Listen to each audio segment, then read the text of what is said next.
Have you ever had that feeling where you're really looking forward to a month of focus and spiritual growth, but then, poof, it just flies by in a total blur?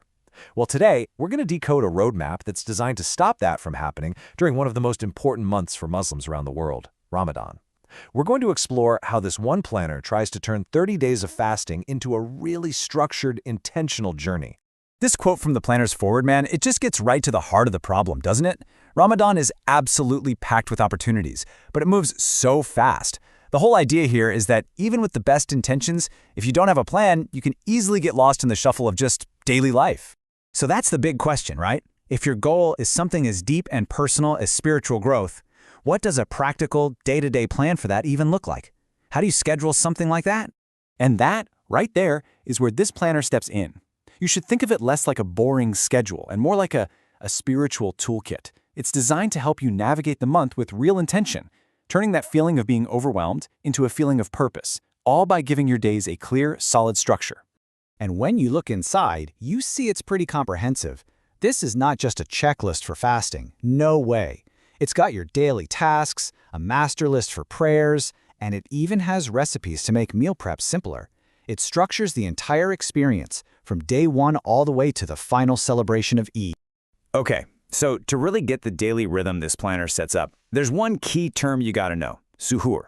This is the super important pre-dawn meal that fuels you for the day's fast. And as we're about to see, the planner really helps organize and support this part of the day. All right, so the whole planner is basically built on 3 core pillars. The first one, which is really the foundation for everything else, is all about creating a consistent daily ritual. It's what gives a deliberate structure to each and every one of the 30 days. And this right here, this shows you exactly what that structure looks like. Every single day kicks off with this same checklist. From the pre-dawn prayers, through suhoor, all the way to the night prayers. Now, this repetition isn't meant to be monotonous. It's designed to be meditative. It creates this steady, reliable rhythm that keeps your days centered on its real purpose. So let's move on to the second pillar. Once those daily rituals are locked in, the planner goes beyond just the physical acts and focuses on something else: feeding the mind. It's all about intellectual and spiritual nourishment.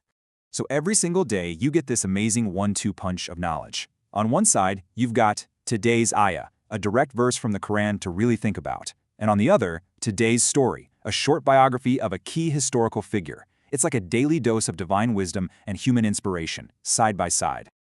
And here's the thing that makes this so cool. These aren't just old stories. They give you actual, actionable lessons. Take the story for day 1. It's about a man who was known for his incredible insight into people. He actually studied evil so he could recognize it and protect himself and others from it. See? It's history with a purpose, giving you a real takeaway for your own life. Okay, so that brings us to the third and final pillar. And this one is all about translating that daily ritual and all that new knowledge into real, tangible action.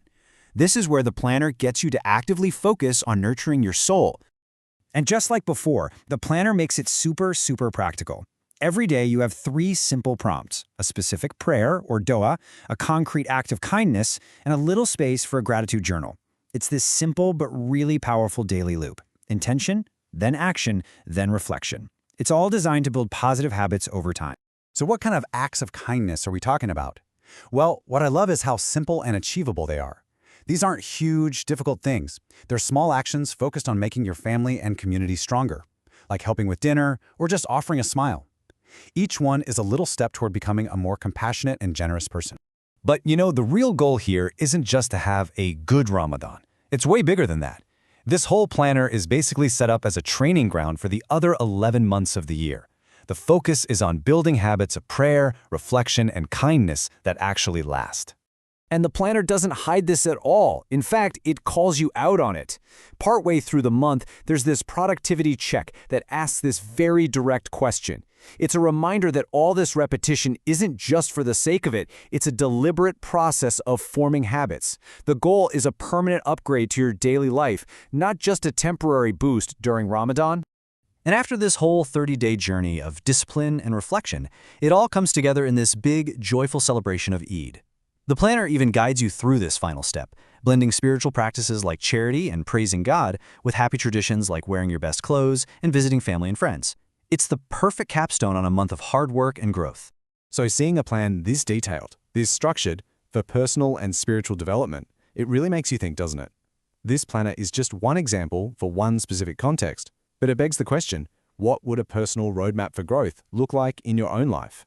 What small daily things could you do to build a more purposeful, more fulfilling life? The Ramadan Planner shows us that with a bit of structure and a whole lot of intention, real transformation is absolutely possible.